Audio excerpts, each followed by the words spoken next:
Tyrone Ellis was told to sit in the back on day 1, before he even spoke a word. His white teacher handed him a test designed to break him, not grade him. The class laughed. The questions were 10 grades above. The trap was set. But what happened next turned humiliation into headlines and ignited a war. Before we deep dive into this interesting story, subscribe to our channel and tell us where are you watching from. Share in the comments below. The first day of 6th grade at Jefferson Middle School, in Columbia, Missouri, began like a picture from a glossy district brochure. Children buzzing with new supplies, hallways echoing with greetings, and teachers welcoming students with practiced smiles. But for Tyrone Ellis, the 12-year-old who had just transferred from a predominantly black charter school, the day felt muted, like the static between radio stations. Mrs. Gail Thornton stood at the front of room 6B, her ash-blonde hair in a tight bun, her voice clipped and professional. She had been teaching math at Jefferson for over 2 decades, known for her strict rules and obsession with performance. As the students filed in, she called their names with routine efficiency. When she got to Tyrone, her pause was barely a second, but long enough to be noticed. Ellis, Tyrone, back row, seat 3. Back row, always the last to be called on, always the first to be forgotten. Tyrone walked with quiet feet, his backpack hugging his frame. He noticed the subtle glances, the girl with the pastel binder who subtly shifted her chair away, the boy with spiky hair who smirked when Tyrone passed. None of it was new. Tyrone had felt these silent messages before, but he'd hoped Jefferson might be different. His mother, Simone Ellis, had said this school had a gifted track, that it could open doors. But doors didn't open when you were sent straight to the back. Mrs. Thornton started the class with a review of fractions, something Tyrone had already mastered the year before. He sat silently, watching as she praised a boy named Caleb for correctly dividing 3. When Tyrone raised his hand to solve the next more complex problem, her eyes skimmed over him and landed on a white girl in the front. As days passed, the pattern set in like cement. Mrs. Thornton's tone changed when addressing him, less encouraging, more interrogative. When he did well, there was no praise. When he asked for clarification, her response was laced with condescension. "I thought you said you understood this, Tyrone." The math homework became subtly unequal. While the class was given basic linear equations, Tyrone's assignment would include problems involving exponents and multivariable algebra. He recognized the trick. It was masked as advancement. Challenge work, she called it. But the point was clear. Isolate him. Push him. Watch him crack. Simone noticed the shift within 2 weeks. Tyrone's energy dulled when he came home. He stopped talking about math. He'd once been eager to solve problems on the whiteboard, in their kitchen. But now he lingered on his phone or sat at the table in silence. She asked about school, and he gave her vague answers. "It's fine, Mrs. Thornton." "Okay." "She's okay." But Tyrone's notebooks told a different story. Red pen corrections that nitpicked formatting, harsh comments written in the margins. One note read, "Show your work properly, or don't bother turning it in." The other students began to follow her lead. They whispered when he entered the room. During group work, no one volunteered to pair with him. Once during a team quiz, Caleb told him, "Try not to mess it up this time." Tyrone wanted to snap back, but he swallowed it. His mother had taught him to move smarter, not louder. Then came the incident that changed everything. It was a Thursday afternoon, the air conditioning humming loudly, the sun blazing through the blinds in dusty stripes. Mrs. Thornton announced a pop quiz. The class groaned. Tyrone felt his stomach knot, but he was ready. Math was his language, even when the translator, the teacher, was working against him. She handed out the quizzes quickly, but when she reached Tyrone, she paused, then pulled a different sheet from her folder. "This one's for you," she said, her smile tight. Tyrone looked at the paper. These were not 6th grade questions. Some of them he recognized from online math forums. High school level equations. Word problems layered in logic traps. A couple questions weren't even in their textbook. He looked up at her. Her expression dared him to react. The class watched. Some students exchanged glances. Others snickered. Tyrone's ears burned, but he stayed still. He took a breath, picked up his pencil, and began to work. 15 minutes passed, then 20. Mrs. Thornton hovered near his desk, pretending to shuffle papers, but her eyes stayed locked on his quiz. Tyrone's pencil moved like it had a rhythm of its own. He had seen some of these problems before. He spent hours online solving puzzles, and logic riddles. He remembered Simone telling him, "Your mind is a vault, baby. Don't let anyone tell you different." He finished the last problem, double-checked it, and placed the paper quietly on her desk. Mrs. Thornton stared at it without touching it. "Done already?" "Yes, ma'am." "You're sure?" "Yes." The class went quiet again. She looked at the paper, eyes scanning the top line. She didn't speak. After class, Tyrone waited while the others filed out. He could feel her eyes boring into his back. "Stay a moment," she said. He turned, calm. "I gave you that quiz because I wanted to challenge you. I didn't expect you to finish it," she said. "Where did you learn those concepts?" "My mom teaches me, and I read a lot." She raised an eyebrow. "You expect me to believe you solved all that on your own?" "I didn't cheat, if that's what you're asking." She said nothing for a long time. Then she smiled. But it wasn't warm. "Let's see how you do when the pressure's on." The next day she made an announcement. "We'll have an open math demonstration. One student will be solving advanced problems on the board. Live. I think Tyrone would be perfect for this." The class murmured. Tyrone's heart pounded. He looked at her. She smiled again. That same cold grin. "Unless you're not up for it." Tyrone didn't hesitate. "I'm ready," he said. And then he added, calmly, "Give me more." Tyrone quietly accepts the challenge and asks for more. The next week at Jefferson Middle rolled in with the scent of new pencils and faint tension. Tyrone's demonstration day loomed on the calendar like a storm cloud. Mrs. Thornton had announced it with a tone that disguised challenge as opportunity, but everyone in the class could feel the trap beneath her smile. Tyrone could too, but he didn't flinch. At home, the world was different. Simone Ellis had created a space where curiosity ruled. Their small apartment overflowed with second-hand books, puzzles, and computer parts. Tyrone's corner of the living room looked like a hybrid between a lab and a dreamer's den. A chessboard mid-game, coding notes on sticky paper, a tablet glowing with logic puzzles. Simone often called him "my little algorithm." "Your brain connects things faster than Wi-Fi," she'd say, tapping his forehead gently. He'd grin, but lately that grin faded faster. Jefferson Middle wasn't designed for boys like him. Brilliant, quiet, black. Each day there was something new. The side glances, the smirks when he used big words. The way classmates pretended not to hear him during group projects. When Tyrone made suggestions, Caleb or the others would repeat them a minute later. And suddenly they were great ideas. Mrs. Thornton noticed but never stepped in. Instead, she'd compliment the repeaters. "Good thinking, Caleb," she'd say, eyes sliding right over Tyrone. Even small victories were snatched away. When Tyrone aced a pop quiz, Mrs. Thornton inspected his calculator as if expecting hidden software. When he finished classwork first, she accused him of rushing. "Careless work doesn't impress anyone," she'd say, her voice sharp enough for the whole class to hear. At first Tyrone shrugged it off. He knew his worth. But repetition is erosion, and soon the constant doubt began to seep into him. During lunch he sat alone, sketching logic puzzles on napkins while the others traded jokes about him. "Human calculator," someone said. "Robot boy." Then under their breath, "Quieter but not quiet enough. He's smart for his kind." Those words cut deeper than he wanted to admit. He tried to tell Simone, once. "It's just, they look at me different." She turned from her laptop, eyes gentle but firm. "You remember what I told you? People will always underestimate you when they're scared of your mind. Don't shrink to fit their comfort." He nodded. "But what if it's the teacher too?" Simone froze. Just a beat too long.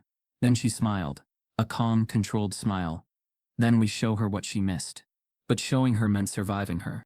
As the week of the demonstration approached, Tyrone felt every pair of eyes waiting for him to stumble. He noticed how Mrs. Thornton would compliment other students loudly, while offering him faint praise like an afterthought. When she marked papers, his margins bled with ink. Words like sloppy, show steps, recheck answers littered his pages even when his calculations were spotless. One day, the principal, Mr. Howard, visited their class. Mrs. Thornton spoke glowingly about the school's academic diversity. She gestured toward the students she deemed stars, Caleb, Lauren, Zoe, and skipped right past Tyrone's row. Tyrone stared at his notebook, jaw tight. He didn't need to be acknowledged, but the deliberate omission stung. After class he lingered in the hall. He overheard Mrs. Thornton speaking softly to Mr. Howard. "He's bright, but difficult to assess." You know how some students appear advanced but don't show consistent understanding? Tyrone's hands clenched. Consistent understanding? He was top of every quiz. What more did she want? Mr. Howard replied politely. Just document everything, Gail. You know the protocol. That night, Tyrone worked in silence. Simone watched him from the kitchen. She saw the tension in his small shoulders, the quiet way he bit his pencil. Something's wrong, she said softly. He didn't look up. Just tired. She came over, resting a hand on his shoulder. You're not just tired, you're carrying something. He blinked hard. She doesn't believe me. She doesn't think I'm smart. She just wants to prove I'm not. Simone exhaled, the sound heavy with understanding. Then let her try, because when people set traps for you, they always end up stepping in first. It became their quiet mantra. But even mantras couldn't block the daily bruises of microaggressions. The next morning, Mrs. Thornton handed back graded assignments. Tyrone's paper, marked 93, had checkwork, U in clear steps scrawled across it. Caleb's marked 89, had excellent effort, in cursive. At recess, Tyrone overheard Lauren whisper, "She only gives him hard stuff to see if he's really that smart. My dad says those kids always cheat somehow." Those kids. 2 words that turned air into concrete. By now, Simone had started emailing Mrs. Thornton directly. "I'd like to discuss Tyrone's progress," she wrote. The reply came in crisp professionalism. "Tyrone is bright but lacks discipline in showing his reasoning. I am working to help him reach consistency." It sounded polite. It felt poisonous. When Simone requested a meeting with Principal Howard, he greeted her with a salesman's smile. "We appreciate engaged parents," he said, hands folded. "But Mrs. Thornton is one of our most experienced educators. I'm sure she only wants what's best. What's best shouldn't come at the cost of my child's dignity," Simone replied evenly. His smile tightened. "We'll monitor the situation." Nothing changed. 2 weeks later came the math midterm, the one test that carried the most weight for placement into the gifted program. Tyrone had studied every night, running mock tests Simone created using old district exams. He was ready. This was his chance to prove his work, his way. When the day arrived, the classroom felt colder than usual. Mrs. Thornton handed out test papers with her usual smile. But when she reached Tyrone, she paused. He saw it, a faint twitch of satisfaction. The test was long but manageable. Tyrone worked methodically, solving each question with calm precision. Around him, pencils scratched. Chairs creaked. Mrs. Thornton patrolled the aisles like a hawk, her heels clicking with slow rhythm. When she passed his desk, she lingered just a second too long. "Make sure to show every step," she whispered. He nodded without looking up. An hour later, he finished early again. He checked his answers twice, then quietly placed the paper on her desk. When she dismissed the class, she gathered the papers into 2 neat stacks, except Tyrone's. His stayed separate, alone. He saw her glance at it as if it were contaminated. After lunch, when the bell rang for homeroom, she called him back. The classroom was empty, the sunlight slanting through half-closed blinds. "Sit," she said. Tyrone obeyed. She pulled out 2 papers, his test and another nearly identical one. "You completed this quickly," she said slowly. "Too quickly." He frowned. "I studied." "I'm sure you did." Her tone was sharp enough to cut glass. "But given your history of inconsistencies, I'd like to make sure you truly understand the material." She placed the second paper in front of him. "Solve these, right now, in front of me." Tyrone's heartbeat echoed in his ears. "But I just took the test. This is for verification." He stared at the page. The questions were different, but equally complex. It wasn't a retest. It was an ambush. He looked up slowly. "You changed it." Mrs. Thornton crossed her arms. "If you can do it once, you can do it again, unless you can't." For a moment, silence hung heavy in the air. Tyrone's hands trembled, but not from fear, from anger, from the quiet, searing insult behind every word. He picked up his pencil. "Fine." She raised her eyebrows, surprised by his steadiness. He began solving, line by line, logic unfolding across the paper. Mrs. Thornton hovered, pretending to grade while watching him from the corner of her eye. The room filled with the faint scratching of lead. Tyrone felt something click inside him, a mix of defiance and focus so deep it silenced everything else. 10 minutes in, he finished the first page. Mrs. Thornton stopped pretending to grade. Her expression faltered, Not with pride, but with disbelief. When the final answer fell into place, Tyrone pushed the sheet toward her without a word. Mrs. Thornton looked down. Her lips parted slightly. Every problem correct. Every step impeccable. She looked up, her face unreadable. We'll discuss this tomorrow. But Tyrone caught it. A flicker of something darker than doubt. A flicker of fear. Mrs. Thornton swaps out Tyrone's test last minute and tells him to solve it in front of the class. Monday arrived with the kind of bitter quiet that only existed inside Jefferson Middle's hallways. Lockers clanged, sneakers squeaked, but Tyrone heard none of it. The only sound echoing in his mind was Mrs. Thornton's voice from last Friday. Solve it again. Right here. She hadn't made any formal accusations. Not yet. But her eyes had spoken volumes. She didn't want to believe he was capable. Now she would make sure no one else believed it either. As the class filed into room 6B, there was a shift in energy, buzzing, curious, like the moments before a show starts. At the front of the room, a dry erase board gleamed under the fluorescent lights, already half covered in advanced algebra problems, equations with square roots, systems with imaginary numbers, and linear programming diagrams covered every inch of space. Mrs. Thornton stood beside it with the poise of someone ready to prove a point, not teach a lesson. Today, she began, we'll take a break from our usual schedule. As some of you know, Tyrone has shown unusual proficiency in recent work. She let the word unusual linger. I've prepared a gifted level problem set for public demonstration. Tyrone has agreed to complete it in real time. Tyrone hadn't agreed. He'd been told. The class exchanged looks. Caleb smirked. Lauren whispered something to Zoe, both stifling giggles. But Tyrone walked forward silently, notebook in hand. Every step toward the whiteboard felt heavier than the last. Mrs. Thornton handed him a marker like it was a weapon she didn't expect him to use well. You'll have 15 minutes, she said crisply. Begin. He faced the board. 7 problems. All harder than anything they'd seen. He felt the pressure crawling up his neck, hot and itching. But he remembered Simone's voice from that morning. Do what you do best, baby. Let the numbers speak. Tyrone uncapped the marker. He started with the matrix transformation. Quick strokes. Careful numbers. Then the nonlinear inequality. He graphically shaded the correct regions. As he moved from one problem to the next, the classroom's snickers faded. One by one, the students sat up straighter. Lauren stopped whispering. Caleb leaned forward. Even Mrs. Thornton blinked twice. By minute 7, 5 questions were complete. By minute 11, all 7 had clear, precise answers. Tyrone stepped back. Marker cap clicking shut. Silence. Mrs. Thornton stepped forward. Her face remained unreadable, but her eyes scanned each solution, each operation. Her fingers clutched the clipboard tighter. Interesting, she murmured. The silence cracked with Caleb's voice. Did he just finish that? All of it? Mrs. Thornton didn't answer. Instead, she turned to the class. These are high school level problems. Some college prep. I did not expect them all to be solved this quickly. Tyrone took a step back, heart still racing.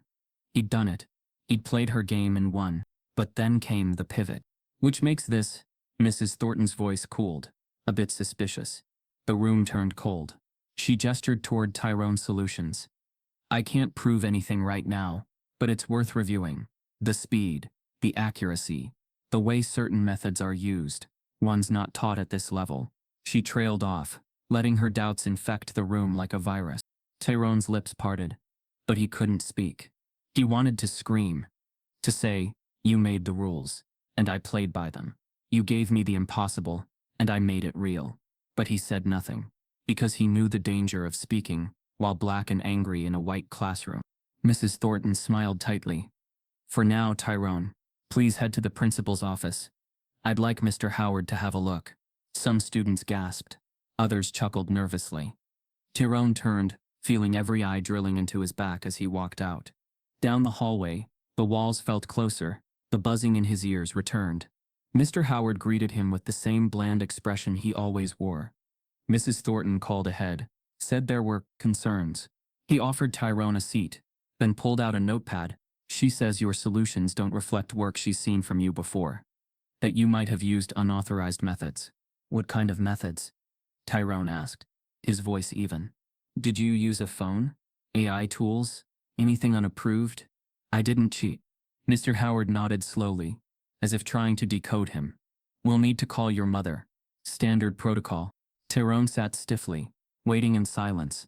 He didn't even flinch when Simone arrived, her face taut but composed. She looked from Tyrone to the principal. What happened?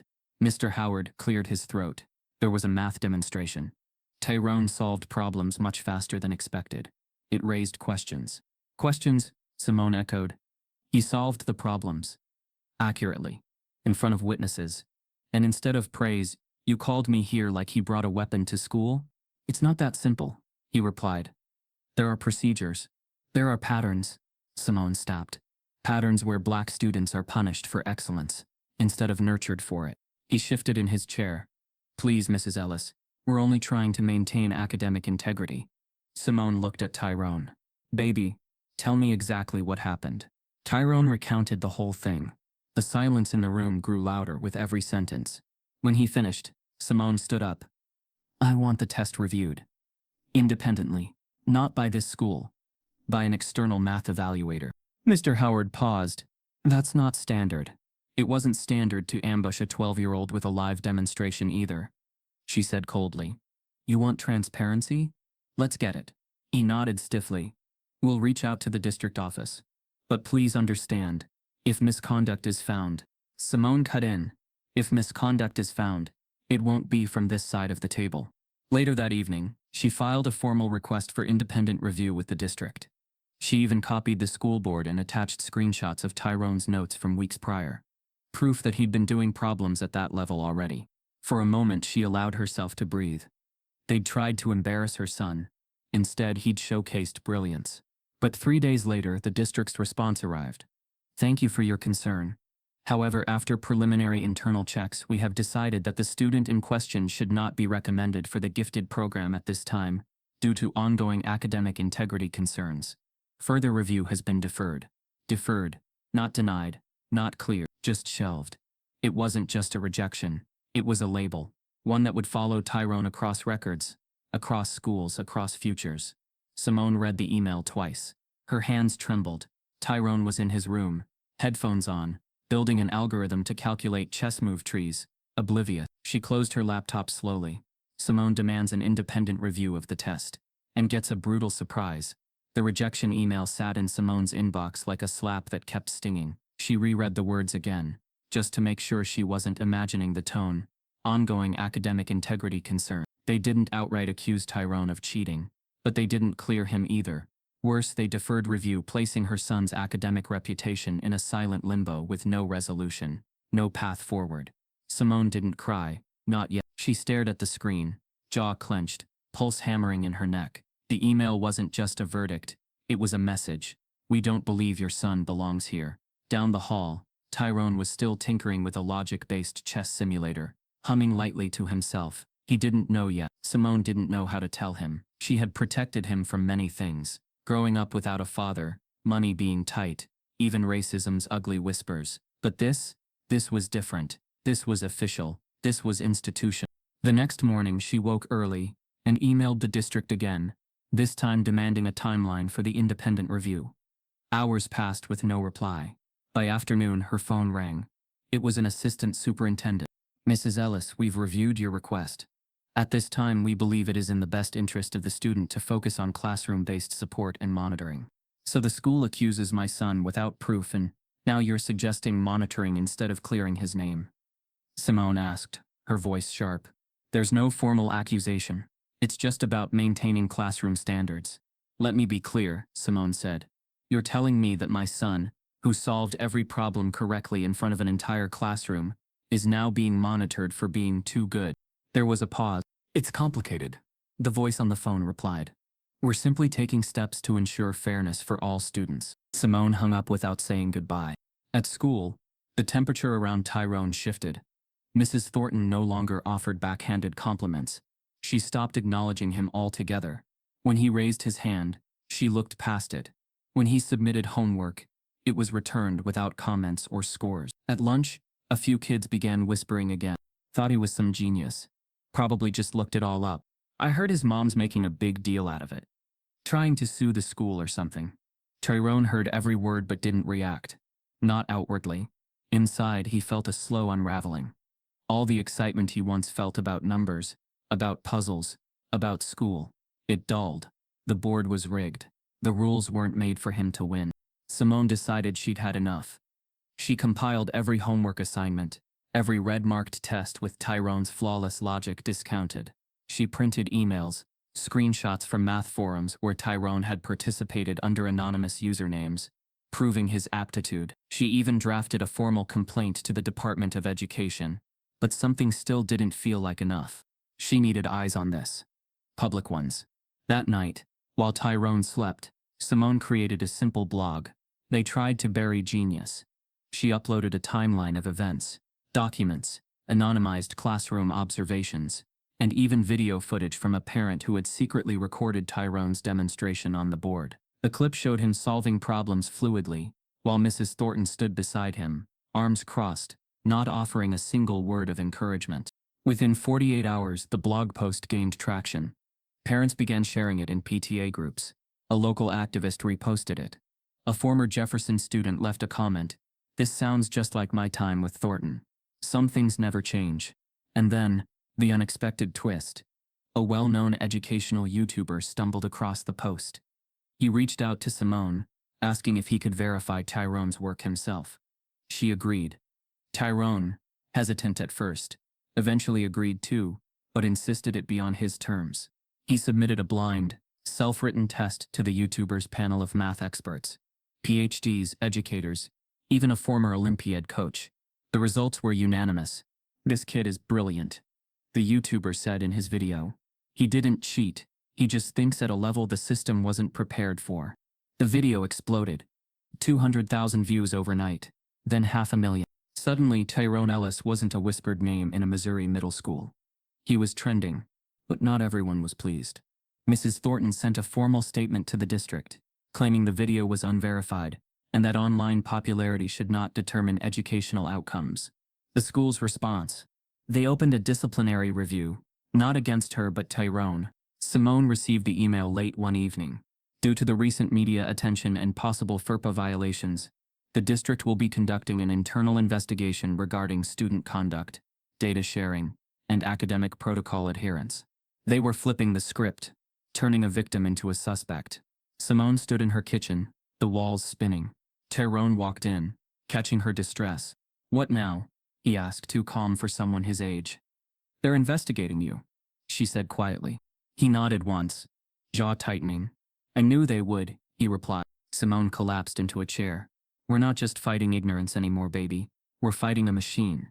The school launches a disciplinary review, not to clear Tyrone, but to investigate him instead." Tyrone stopped speaking up at school. He moved through Jefferson's halls like a ghost, drifting from class to class, eyes down, voice low. Teachers no longer looked at him the same. His classmates whispered less, but stared more. He wasn't a kid who'd embarrass the teacher anymore. He was the one being investigated. The label clung to him like smoke. But at home, in his own world, Tyrone was someone else entirely. His bedroom became a laboratory of logic. Notebooks, lined with cryptic symbols, stacked against his desk. His computer monitor stayed lit until midnight, glowing with spreadsheets, code snippets, and math forums buried deep in the web's educational corners. He didn't log on as Tyrone Ellis. He had created a new identity, one that couldn't be tracked, profiled, or questioned. Black Phi 9, a name rooted in secrecy and strength. Phi for the golden ratio, 9 for the age he first cracked calculus concepts. The name was a mask, but also a weapon.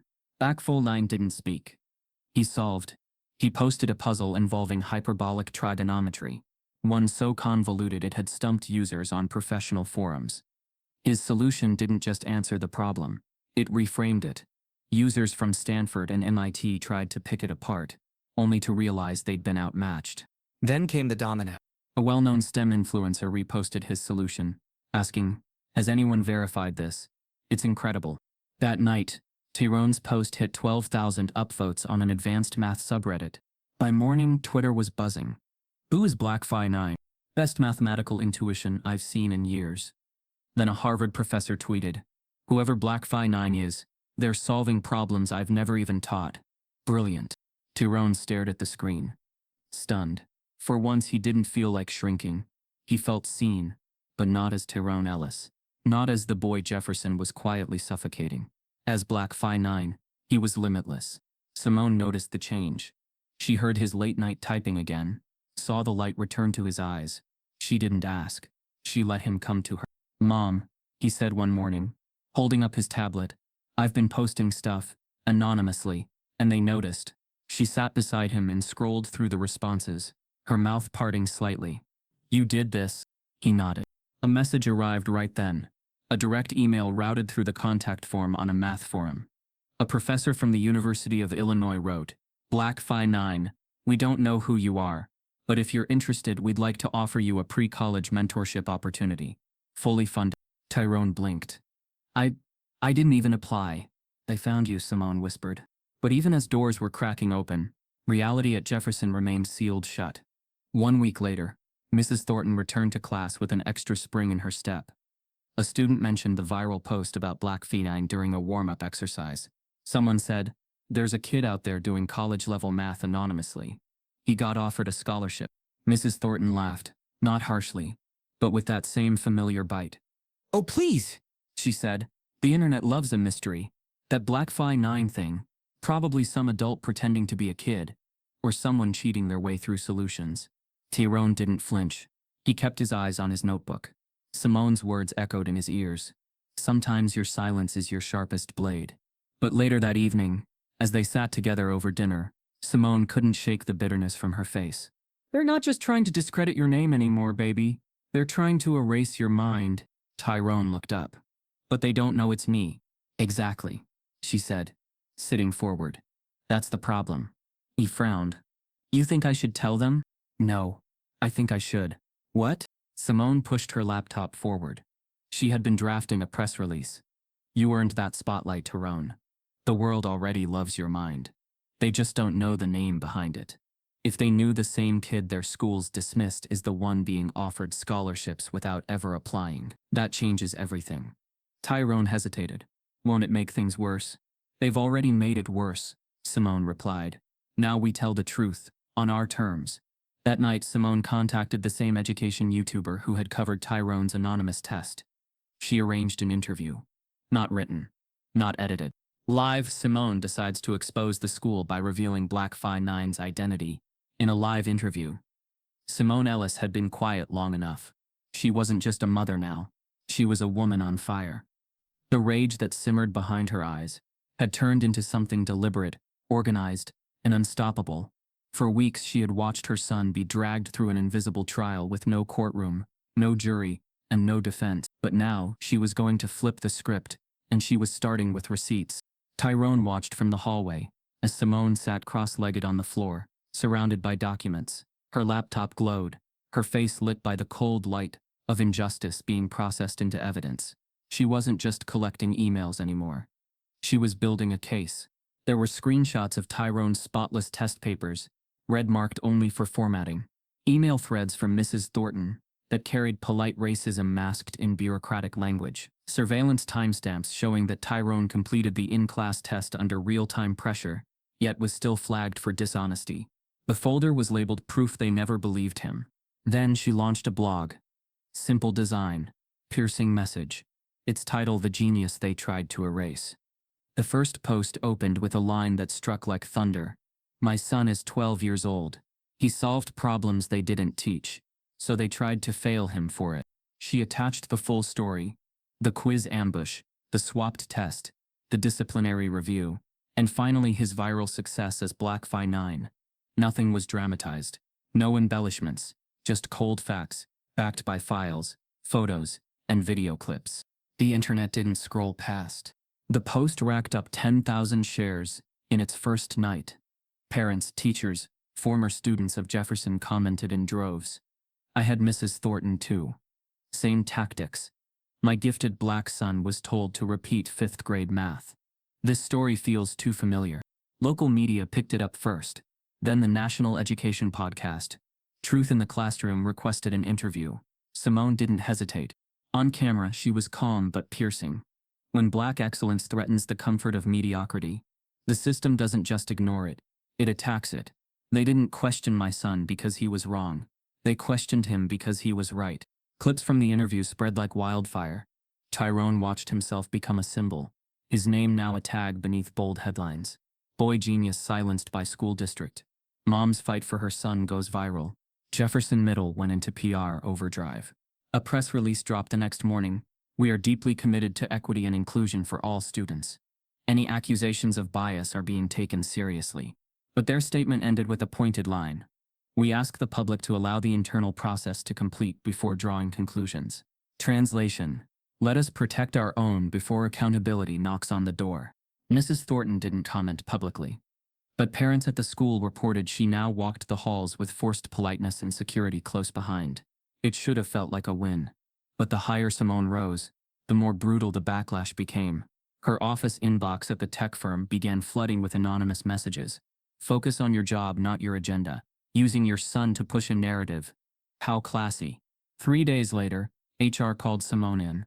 Due to the attention your blog has generated, we're placing you on paid administrative leave. Leave? She said, stunned. For exposing racism? We're not taking a position, the HR rep replied, eyes avoiding hers. We just need to avoid reputational risk. She walked out of that office with her fists clenched.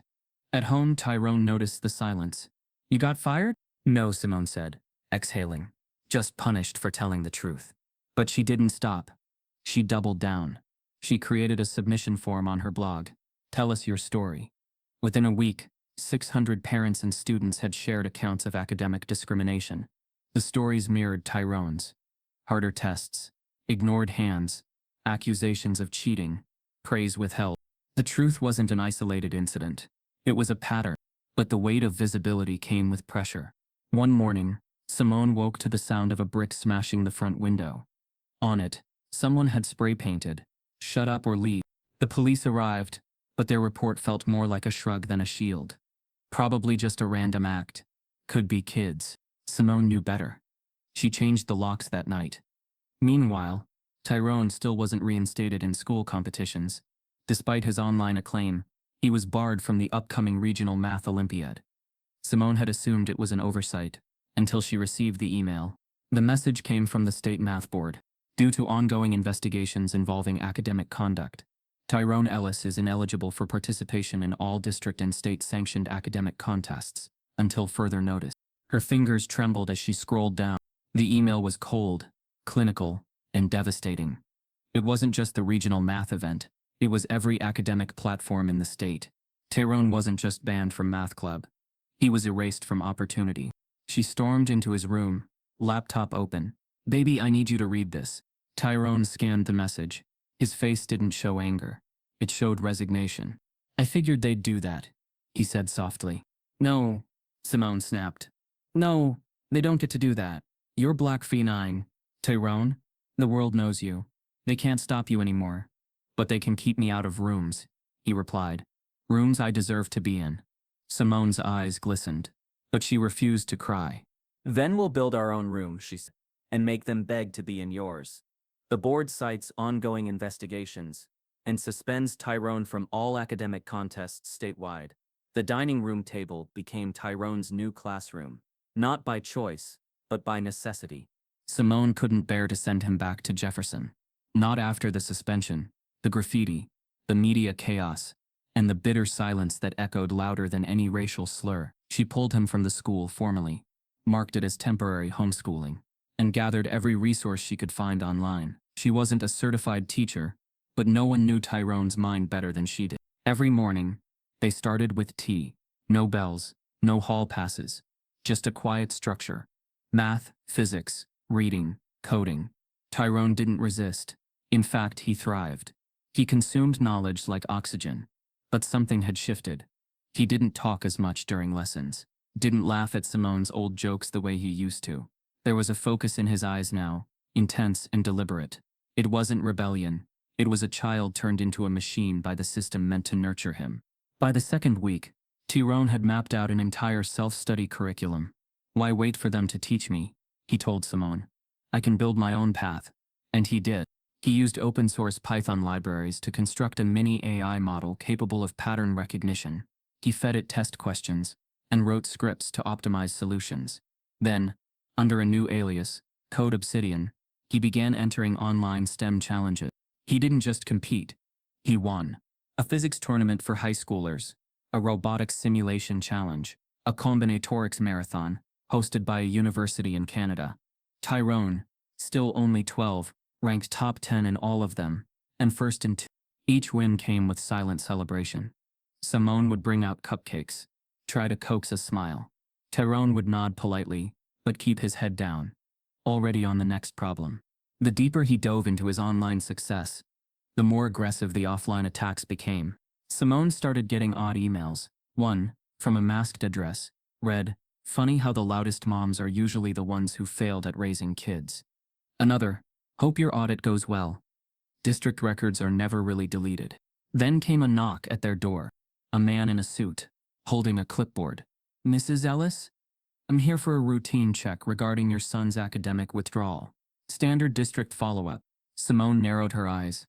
"Since when does the district conduct unscheduled home visits? Without notice. We're just making sure homeschooling guidelines are being followed." She refused entry. 2 days later, an email arrived. Notice of a pending audit into Simone's former public grant applications, tied to her data analytics work from 3 years ago. No charges, just questions. "They're reaching," she whispered to herself, rereading the notice. "They're trying to break me." Tyrone noticed the tension. He noticed her late-night phone calls, the dark circles under her eyes, the way she clutched her chest when another anonymous email arrived. He walked in on her one night, sitting in the laundry room, lights off, shoulders shaking. "Mom?" She wiped her face fast. "Just tired, baby." You're crying. "No, I'm not. I'm just..." "You don't have to lie. I hear you every night." Her face crumpled, honesty forcing its way through the cracks. "I don't know how much longer I can hold all of this. The wins don't even feel like wins anymore." Tyrone knelt beside her, voice steady. "Then we take a break." "No," she said immediately. "That's what they want. For us to vanish. But what if we just breathe? What if I stop all the online stuff for now?" She looked at him. "You shouldn't have to choose between brilliance and peace." He didn't respond, because he already had. The next morning, Tyrone deleted all his active aliases. Code Obsidian. Black Phi 9. Every forum profile, every contest thread. Gone. Simone didn't fight him, but she mourned it. Her son's genius was no longer hidden. It was buried. By force. Days passed slowly. The apartment felt quieter than usual, until a message came that shattered the silence. It was an email, but not from a troll. Not from the district. Subject line: "Let's talk about the future." From Jeremiah Kessler, founder of Equitech, a rising AI company in Silicon Valley. Tyrone stared at the screen. Simone read over his shoulder. "We've been following your work since the Code Obsidian submissions. I figured out who you were. Not to expose you, but to understand how someone that young could outperform seasoned engineers. I don't know what's going on in Missouri, but from where I'm sitting, you're the most promising computational mind I've seen in a decade. I'd like to fly you and your mother out to California. We have something we'd like to build with you." Tyrone's hands went cold. Simone covered her mouth. He whispered, "Is this real?" She checked the domain, checked the signature, Googled the company. Yes, it was real. A Silicon Valley founder messages Tyrone privately, offering to fly him to California. The first time Tyrone Ellis stepped foot on a plane, he didn't look nervous. He looked focused. He sat by the window, watching the clouds cut like silk beneath the wings, a quiet storm behind his eyes. Simone sat beside him, clutching her seatbelt, unsure if she was flying toward an opportunity or into a trap disguised as one. Equitech had handled everything: first-class tickets, hotel arrangements, even a travel liaison waiting at San Francisco International, with a sign that read, "Ellis Family Equitech Guest." They were ushered into a black car with tinted windows, then driven straight to Palo Alto, where glass buildings gleamed like altars and billion-dollar ideas floated in the air like pollen. Simone stared at it, all in disbelief. "This is where the people who ignored you take their vacations," she whispered. Tyrone's jaw clenched, but he didn't reply. The summit took place in a minimalist tech hall, wrapped in steel and light. Tyrone stood out instantly, not just because he was one of the youngest, but because he was the only black student in the room. Everyone else wore private school name tags, accompanied by mentors, teachers, or entire teams. Tyrone had Simone, and the quiet confidence of someone who had nothing left to prove, but everything to reclaim. When he checked in, a young intern asked, "And what school are you representing?" Tyrone replied simply, "None." That answer echoed louder than it should have. The keynote was flooded with presentations, code breakthroughs, machine learning models, climate solutions, all impressive, all rehearsed, all safe. Then came Tyrone. He didn't walk in with a slideshow. He walked in with a whiteboard and a marker. "Today," he began, "I'll be solving a game theory problem that hasn't been cracked in 3 years." A hum moved through the audience. Simone sat in the back row, her fists clenched under her coat. Tyrone laid out the rules of the puzzle, a 3-dimensional optimization challenge, involving incomplete information. He explained the logic tree, ran the variable shifts, and used combinatorial proofs, all from memory. 25 minutes later, he stood back. The board was filled with clean math. Bold conclusions. Silent. Then applause. Not polite. Thunderous. One of the judges, a venture capitalist named Alden Price, stood up mid-clap. "Son," he said aloud, "I don't know who taught you, but I've seen Stanford seniors crack under easier logic. I'm interested in funding whatever you build next." Reporters in the crowd turned their cameras.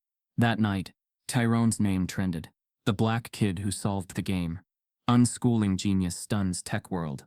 Social media exploded with praise. But not everyone was applauding. A journalist from a major digital magazine began digging into Tyrone's background. His name rang a bell. Wasn't that the same kid from Missouri? The one involved in the cheating scandal at Jefferson Middle? She sent quiet emails, made calls. Then, on the 3rd day of the summit, it happened. The headline dropped. "Accused math fraud turns tech prodigy. Is the system broken?" Tyrone opened his phone and froze. Simone read the headline, her stomach turning. The article was brutal.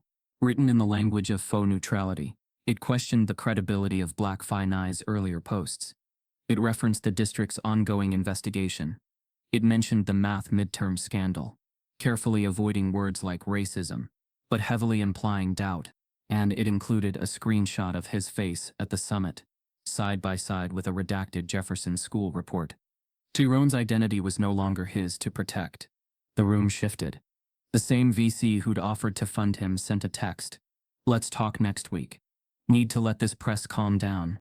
Simone stormed down to the lobby, demanding answers. Who leaked this? Why now? No one knew, or so they claimed. Tyrone didn't say a word for the next 2 hours.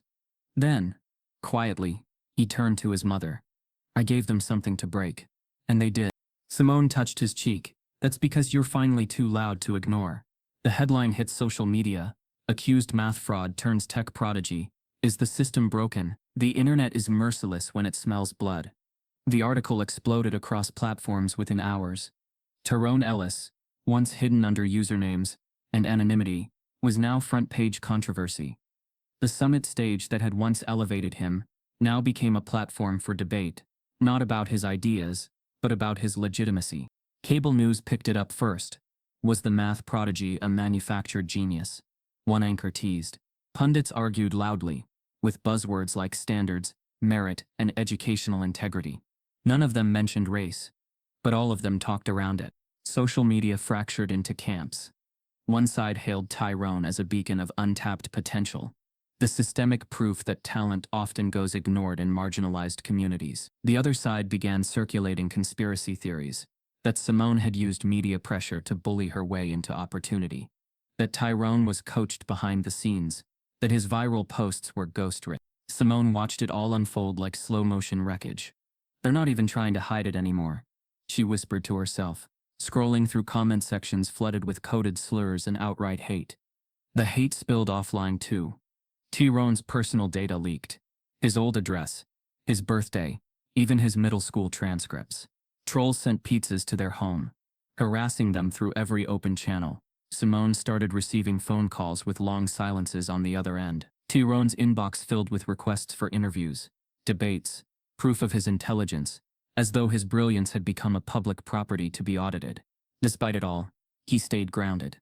"I don't care what they say," he told his mother. "I just want to keep building. That's all I ever wanted." Simone forced a smile. "Then we stay the course." But staying the course meant weathering the storm, and the next hit came fast. Jefferson Middle released a statement to local press. While we support the accomplishments of all our former students, we wish to remind the community that academic misconduct remains a serious concern. Our internal protocols were followed accordingly. It was subtle but surgical. The school wasn't clearing Tyrone. They were preserving themselves. Within hours, more interviews aired. A former Jefferson parent claimed Simone had always been pushy, that Tyrone had always seemed a little too advanced to be believable. Another clip resurfaced of Mrs. Thornton, giving a speech 2 years earlier, praising rigorous accountability in gifted programs. Simone's phone buzzed again. This time it was from a law firm in New York. "We'd like to represent you," the voice said. "Your son's case isn't just a school issue, it's a civil rights issue." Simone listened, but didn't answer yet. Her instincts weren't about lawsuits. They were about survival. Then something changed. A tweet from a former Jefferson student went viral. "I was in the same class as Tyrone Ellis. They used to change his homework. I saw it. He wasn't cheating. He was targeted." Another student replied, "Same. I filed a complaint once. Nothing happened." Suddenly, the silence broke. The Department of Education's Civil Rights Division reached out. They were opening a federal investigation into Jefferson Middle School. It was the kind of announcement that made headlines. News tickers ran it within the hour. "Feds investigate school accused of silencing black genius." Simone sat back, numb. Tyrone, quiet as ever, stared at the TV. "What happens now?" he asked. She didn't answer right away. Because even victory came with a price. The comments hadn't stopped. The threats hadn't stopped. And neither had the whispers that they were just playing a card. Just leveraging race. But the story was no longer just about Tyrone. The petition started circulating. Over 2 million signatures demanded the resignation of Mrs. Thornton. Educators and activists rallied under the hashtag #LetHimLearn. Videos of Tyrone's summit presentation were shared again and again. Still, the pain wasn't over. Late one night, Simone opened the front door to find a white envelope taped to it. No name, no stamp. Inside was a printed page, one of her old tweets, one where she called out systemic racism in education. Across the tweet, someone had written in red marker, "This is why we don't want your kind in our schools." Simone finds a threatening note taped to their front door. The hearings began under the buzz of fluorescent lights and the low hum of distant cameras. In a federal building in downtown St. Louis, the Department of Education's Office for Civil Rights assembled its panel. The room wasn't designed to be cinematic, but it felt like a courtroom drama, and the name echoing through every hallway. Tyrone Ellis was no longer just the subject of controversy. He had become the lens through which America examined its own educational disease. Simone walked through the marble lobby, gripping a folder that had grown thick with evidence. Tyrone trailed beside her, his backpack hugged to his chest. He didn't speak. Neither did she. There was nothing left to say. Today wasn't about proving he was gifted. It was about proving he had been wronged. Jefferson Middle's legal team sat stiffly at one end of the chamber, flanked by school board members and attorneys in dark suits.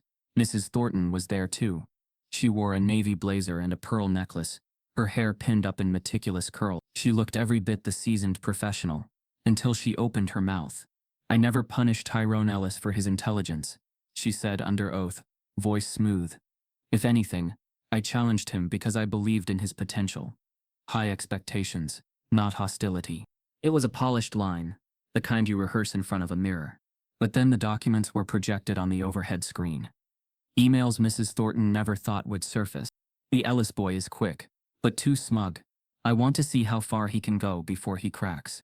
Maybe if we turn up the pressure, we'll get a clearer picture of whether it's real talent or just rehearsed tricks." Gasps rippled through the room. Mrs. Thornton's expression shifted for the first time. Not guilt, not fear, just calculation. The DOE attorneys pressed in. "Why did you assign higher-level problems to only one student, without parental notification?" "I was tailoring instruction." "Then why are there no records of such differentiation for any other student? Why is Tyrone the only one mentioned in emails, questioning their legitimacy?" Her silence said more than any answer could. But it wasn't just about her. The floodgates opened. Former students testified, one after another. A black girl named Kira recounted being penalized for talking too much when she asked questions. A Latino student shared how his gifted track application mysteriously disappeared. The pattern wasn't loud. It wasn't dramatic. It was quiet. methodical, institutional. A former white staff member, a retired math teacher, sat down and took a breath before speaking. There were jokes in the lounge about Tyrone, about how he was too smart for his own good. We all heard them, and we didn't stop them. I didn't stop them. The silence that followed was heavier than testimony. The DOE presented school data, disciplinary referrals broken down by race, advanced math recommendations, teacher referrals. All of it laid bare one undeniable truth.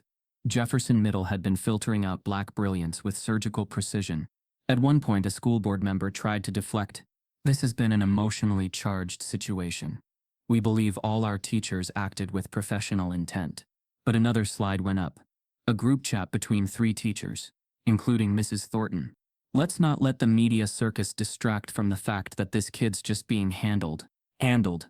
That word hit like a slap. The room buzzed with tension. And yet through all of it, Tyrone sat still. Simone held his hand, but her other hand gripped her folder like a weapon. They had done it. They had peeled the mask off the school, exposed the rot beneath the banners of equity and diversity. Reporters filled the hallway.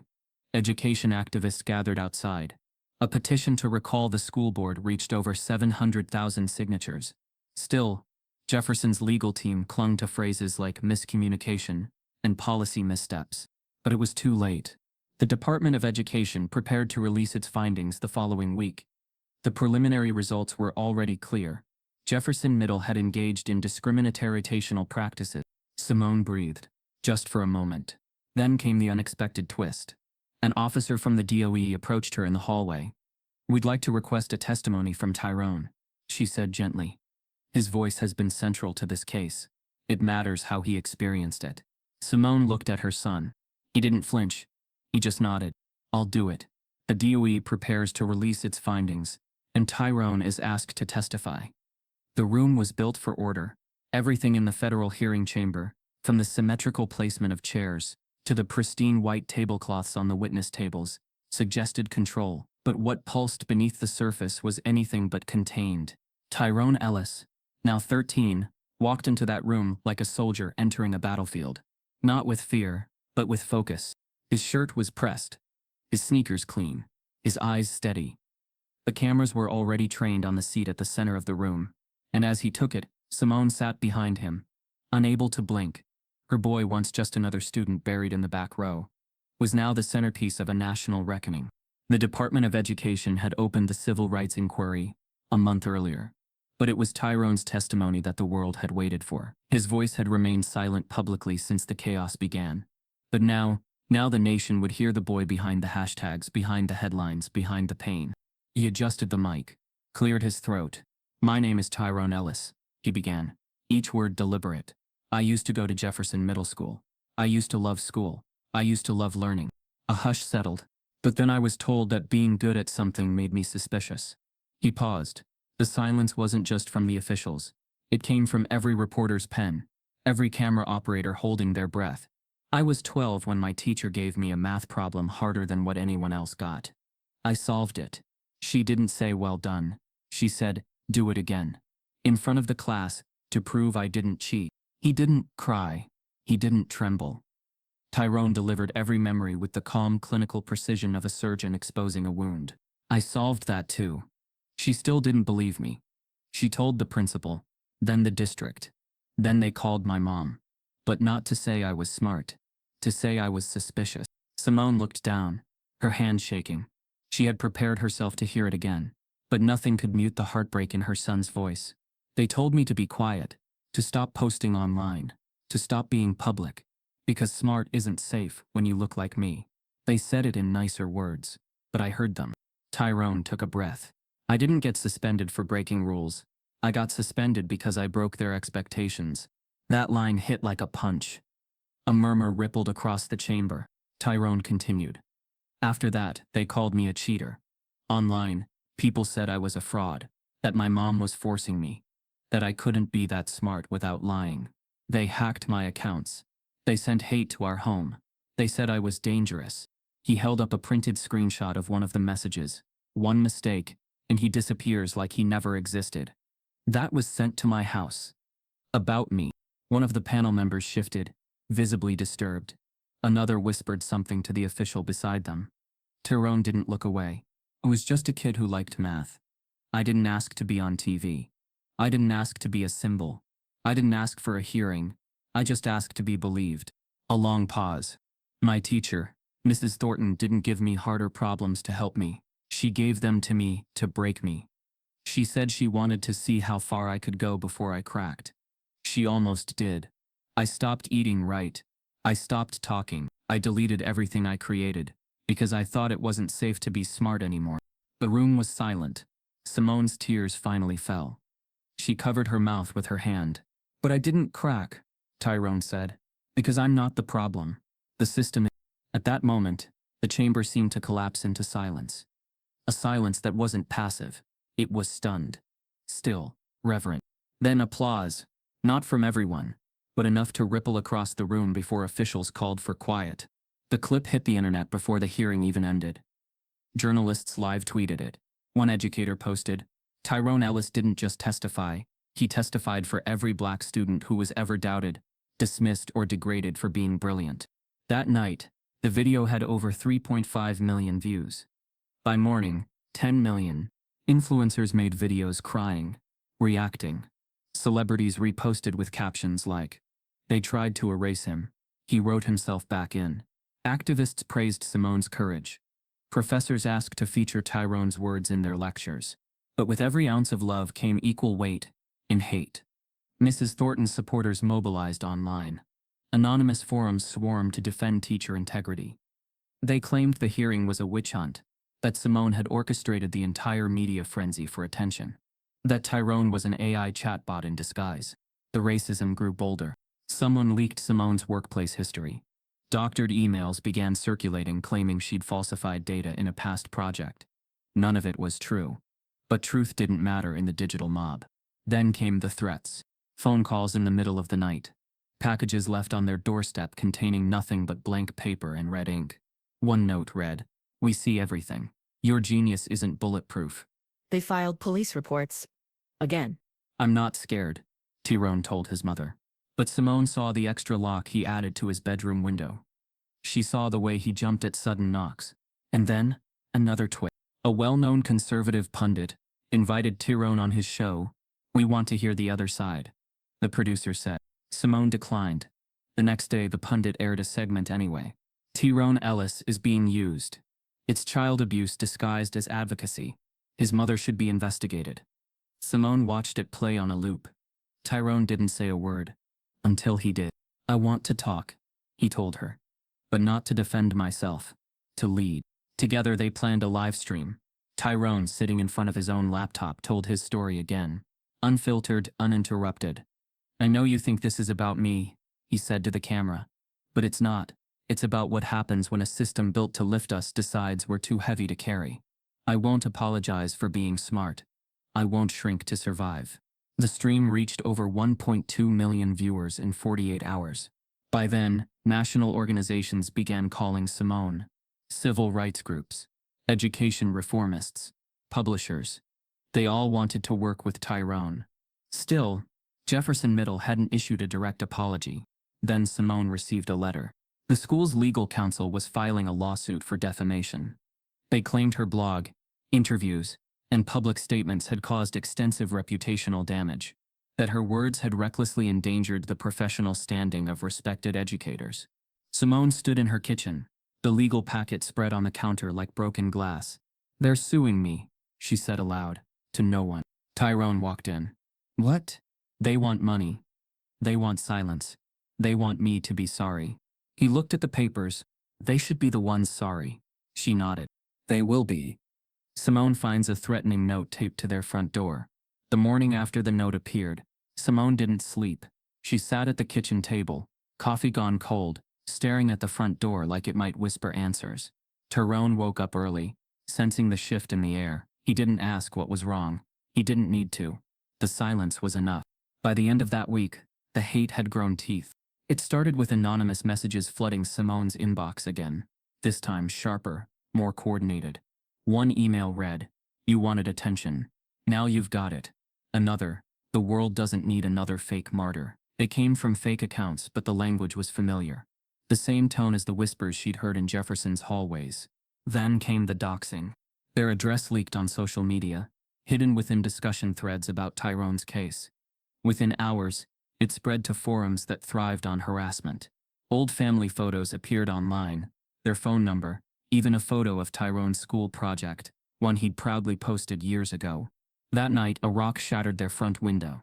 Tyrone ran to the sound, heart racing, while Simone grabbed him by the arm. "Stay back," she shouted, scanning the darkness outside.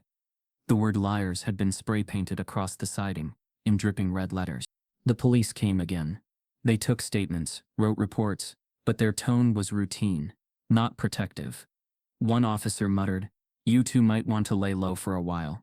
Simone wanted to scream. Lay low was what they'd been told their whole lives.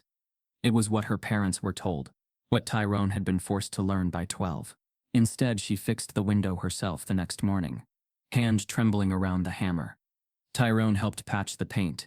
Neither of them spoke about fear anymore. It had become part of the background noise. But the attacks didn't stop there. Within days, Tyrone's online profiles, his math forum accounts, his gaming handles, were hacked. His posts were replaced with racial slurs. His inbox flooded with messages calling him a fraud, a diversity mascot, a manufactured genius. Simone reported the hacks, filed tickets with the sites, even reached out to a cybersecurity lawyer. The response was polite but detached. "These things happen when a story goes viral," they told her. When a story goes viral, as if hate was a natural side effect of visibility. One evening, Simone found Tyrone sitting in front of his darkened computer screen. The cursor blinked at an empty page. "I deleted everything," he said softly. "Everything? My code, my projects, even the summit presentations." Simone's voice broke. "Why would you?" "They'll twist it anyway," he said, eyes distant. "They'll use anything I make against me. It's not worth it." Her hands shook. "Tyrone, your work is worth it. You are worth it." He didn't respond. That night she heard him crying quietly through his door. A sound no mother ever forgets. It wasn't loud. It was strangled, controlled, like he was trying not to wake her. The next day, Simone made a call. To the one person who had believed in Tyrone from the beginning. The Silicon Valley founder Jeremiah Kessler. He listened in silence, then said, "Let's build something they can't erase." Within weeks, Tyrone was back online. But this time, it wasn't for himself. It was for others. Together with Kessler's edtech firm, Tyrone designed a free online platform called Open Mind, a math hub where kids, especially students of color, could learn advanced logic, coding, and problem-solving for free. The tagline read, "If the system won't teach us, we'll teach ourselves." It spread fast. Within 2 months, schools across the country were signing up. Teachers wrote thank you letters. Students sent messages, "You make me feel smart again." Tyrone became something new, not just a prodigy but a mentor. The boy who had once been isolated in the back row was now leading thousands of kids toward the front. Simone watched him work late into the night, face lit by his monitor's glow, fingers tapping in steady rhythm. The fear in her chest loosened slightly. For the first time in months, she saw her son living again. But the world wasn't done punishing them. When Jefferson Middle's name began trending again, this time because of the federal findings, the district board panicked. Emails leaked. Local papers demanded answers. Parents called for firing. In the chaos, Jefferson's superintendent held a private meeting with their legal counsel. Their solution wasn't reform. It was revenge. A week later, Simone opened her mailbox and found a thick manila envelope. Legal seal. Certified letter. The sender, Jefferson County Unified School District. Her breath caught as she unfolded the first page. Notice of civil action, defamation and damages.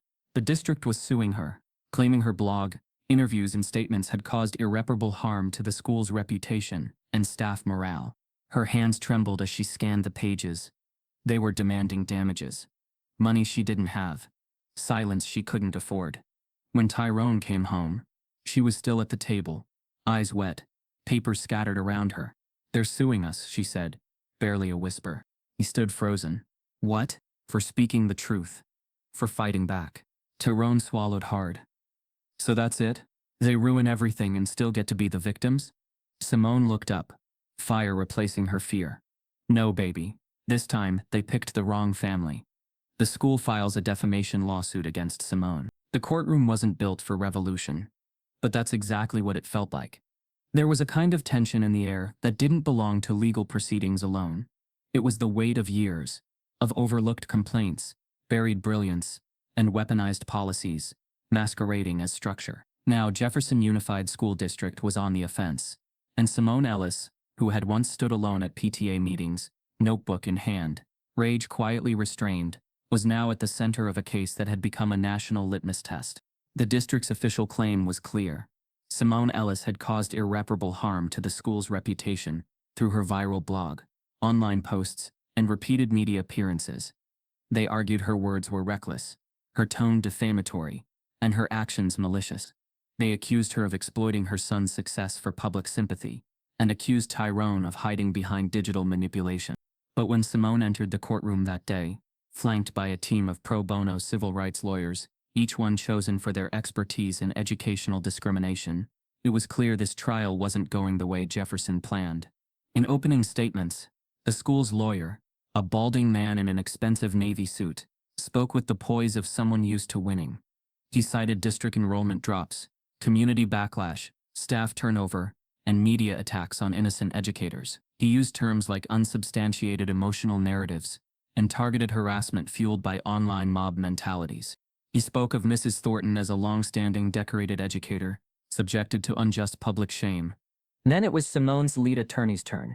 He stood, adjusted his glasses, and simply said, "We intend to prove that what Simone Ellis did wasn't defamation, it was documentation, and that the harm she revealed already existed. She simply refused to keep it hidden." One by one, the courtroom became a chessboard. And Simone, she was no longer a pawn.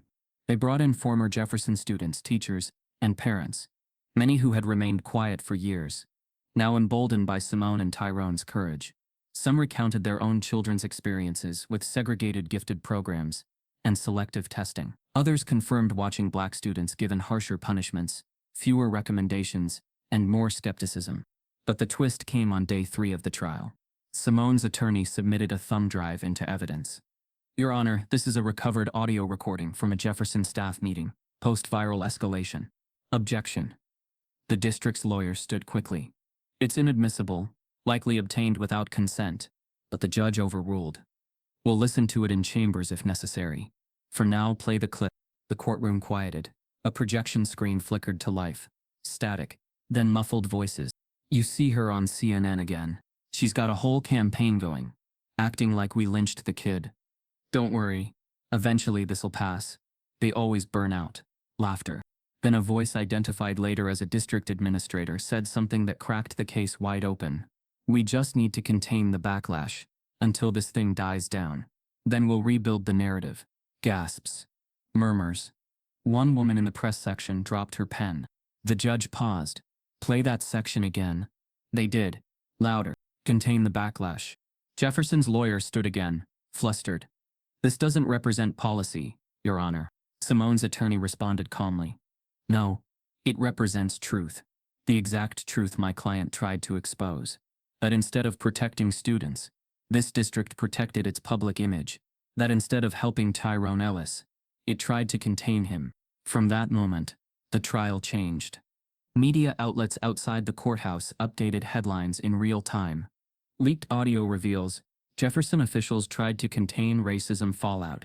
Ellis family vindicated as audio exposes bias.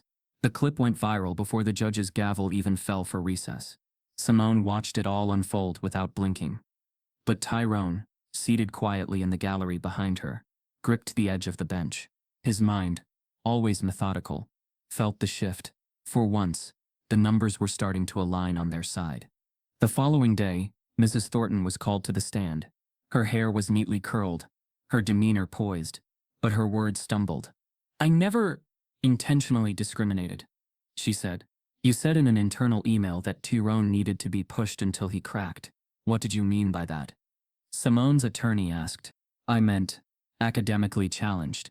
We often use strong language internally." "Did you say similar things about white students?" Mrs. Thornton hesitated. "No, but that's not." "Thank you. No further questions." The room tensed again. Then came testimony from Simone herself. She stood at the witness stand, voice steady, not rehearsed but lived. I started my blog not to hurt anyone, but because I refused to keep begging a system to see my son. I wasn't going to watch him shrink under the weight of other people's low expectations.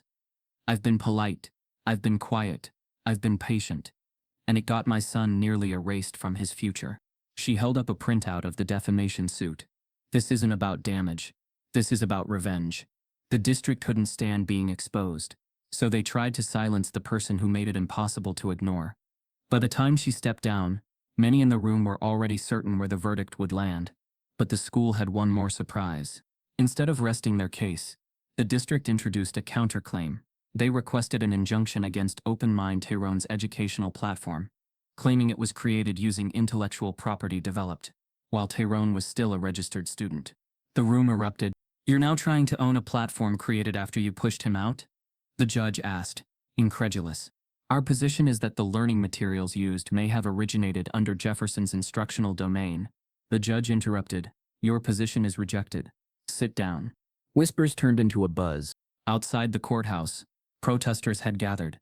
Signs read, "Education is not ownership. Protect Black genius." The trial continued for 2 more days, but Jefferson was already playing a losing game. Then, just before closing arguments, Tyrone received an email. He stared at his phone for a long moment, then turned to Simone and silently handed it over. She read it twice. Her lips parted. It was from MIT Admissions. "Dear Tyrone Ellis, we are extending an invitation for early admission into our pre-college AI Scholars program. Full scholarship, room, board, travel. We've been following your journey. You belong here." Tyrone said nothing. He didn't need to. His face said everything. In a courtroom built to define who had value, MIT had just rewritten the score.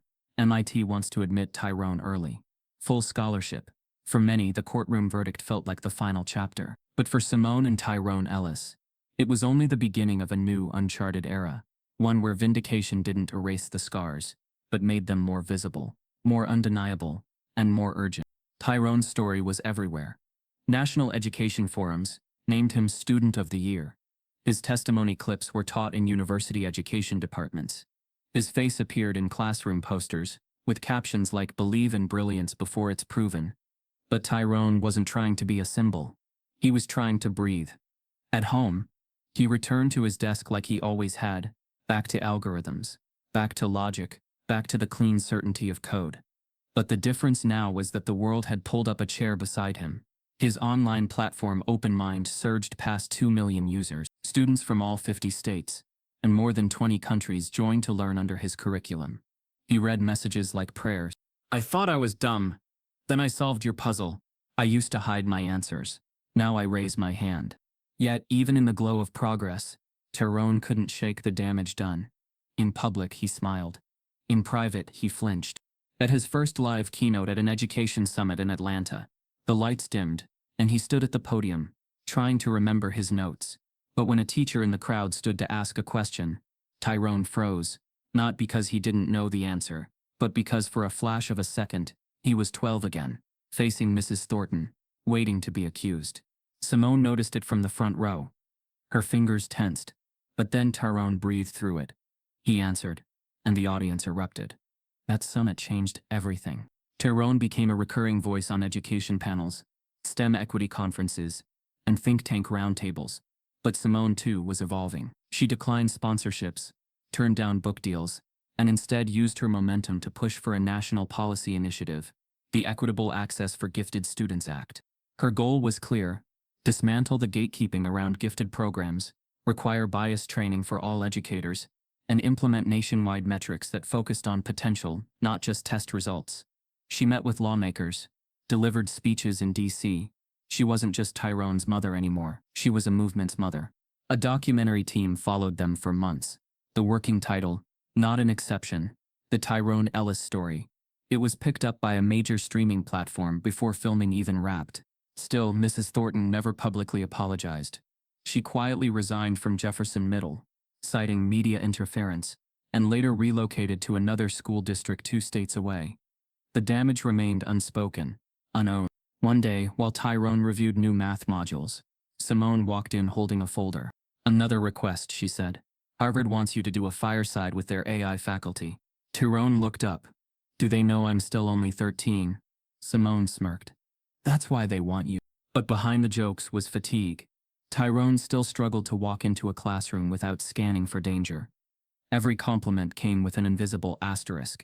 Every teacher's nod carried the echo of suspicion. Simone noticed the night terrors, the moments he hesitated before clicking send, the way he never sat near windows anymore when coding. Trauma doesn't end with a court ruling. It just finds new places to live inside you. And yet, Tyrone refused to be a ghost of his past. He expanded Open Mind to include guest lectures, with instructors from HBCUs, immigrant scholars, and neurodivergent coders. The platform began adding language options, first Spanish, then Urdu, then Haitian Creole. It became more than an education tool. It became a classroom without ceilings. Then came the message that neither of them expected. One night, as Simone cleared the dinner table and Tyrone updated lesson modules, his inbox pinged with a private message from a student named Jordan M. Subject: You don't know me, but I'm at Jefferson. Tyrone opened it slowly. The words unspooled like a mirror. They make us feel stupid for asking too many questions. One teacher laughed when I said I liked math. I wanted you to know, they haven't changed. As his platform gains millions of users, Tyrone gets a message from a student at Jefferson Middle. The message came late, nearly midnight. Tyrone had been refining an AI-based problem generator for Open Mind's upcoming competition track. The glow from his screen was the only light in the room. He was deep in code, algorithms, logic loops, test functions, when his inbox pinged. Subject: I want to learn. He opened it, expecting the usual questions from curious students. But this message was different. Hi, my name is Aaliyah. I'm in 7th grade. They say I'm not smart enough to join the math team. They told my mom I should focus on more realistic goals. But I saw your video. I saw what you did. And I think maybe I could be smart too. I want to learn. Please. If you see this, write back. Tyrone read the message 3 times. Something about it hit too close. The precision of her hurt. The pleading beneath her politeness. It felt like a message he could have written a year ago. Before the hearings. Before the backlash. Before MIT. He didn't wait. Reply: Aaliyah, I see you. You are smart enough. Let's get to work. That was the moment it changed again. Not because of a lawsuit. Not because of an award. But because of one child who refused to shrink into the corner of a classroom and found courage in someone who had once been forced there too. The next day, Tyrone pitched an idea to Simone over breakfast. I want to add something new to Open Mind, he said. Not just lessons. I want students like Aaliyah to be able to talk to someone. Not teachers. Not adults. Other kids. Peer mentors. Simone raised an eyebrow. Moderated? With training, he said. Already sketching out the model. We'll set guidelines. Vet the volunteers. I'll write a matching algorithm. Aaliyah should never feel like she's alone in a room full of people who don't see her. Simone smiled quietly. I think it's brilliant. Within a month, the Peer Lift feature launched. Open Mind's home screen now read, Learn together, grow together. Students could sign up to mentor younger peers, or request one. Every mentor had to complete a training track and demonstrate both math proficiency and empathy. The response was explosive. By the end of the first week, 15,000 students had signed up. By the end of the first month, 50. But Tyrone wasn't done. He remembered how he'd been excluded from the district math competition, how gifted had been defined by skin tone, zip code, and teacher comfort. So he launched a new initiative, the National Underrepresented Math League, NUNEAG for short. No entrance tests, no school recommendations, no GPA minimums, just one entry rule. You must be a student who was told you weren't enough. NUM League held online qualifiers monthly, then regional competitions, then national finals. All virtual. Aaliyah entered her first regional meet, 2 months after her first email. She didn't win, but she placed in the top 20%. Tyrone sent her a virtual badge. The next genius doesn't need permission. She just needs a path. It became a slogan. Students across the country started tagging Open Mind on social media, posting their progress, handwritten notes, whiteboard scribbles, screenshots of completed modules. From invisible to invincible. They said I wouldn't get it. Now I'm tutoring my class. And then Washington called. The White House STEM Awards were an annual tradition, mostly attended by educators, policymakers, and a few celebrated prodigies from elite institutions. But this year they invited Tyrone Ellis, not just as an honoree, but as the closing keynote speaker. Simone sat in the front row of the East Room. She wore a deep blue blazer, the same one she'd worn at Tyrone's first federal testimony. Her hands gripped the program, knuckles pale with pride. The lights dimmed. Tyrone walked on stage, now 14, tall for his age, but carrying the gravity of someone who'd lived 3 lifetimes in the span of 2 years. He looked out at a room filled with the people who built the system that once tried to erase him. And he didn't blink. "My name is Tyrone Ellis," he said. "And I used to think the only way to prove I belonged was to solve problems faster than anyone else. But now I understand that the real problem was never the math. It was who was allowed to hold the pencil." A murmur of agreement rippled through the room. "I built Open Mind not because I'm extraordinary, but because thousands of extraordinary kids like me never got the chance to be seen. We don't need more gifted programs. We need systems that stop guarding the gate and start opening the door." He paused. "I'd like to close today by asking every person in this room to remember a time when they were underestimated. Then I want you to imagine what would have happened if you believed them. And I want you to fight like hell to make sure no kid ever has to choose between their genius and their safety." Thunderous applause. Simone wiped a tear as flashbulbs lit the room. Afterward, as the room buzzed with congratulations and invitations, Tyrone walked off stage toward his mother. He leaned in, whispered just loud enough for her to hear. "Now it's her turn." Simone blinked. "Whose?"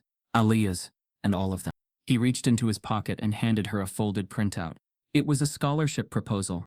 He wanted to launch the Aaliyah Initiative, a full scholarship program for girls of color pursuing STEM, named not after himself, but after the first student who reminded him why the fight mattered.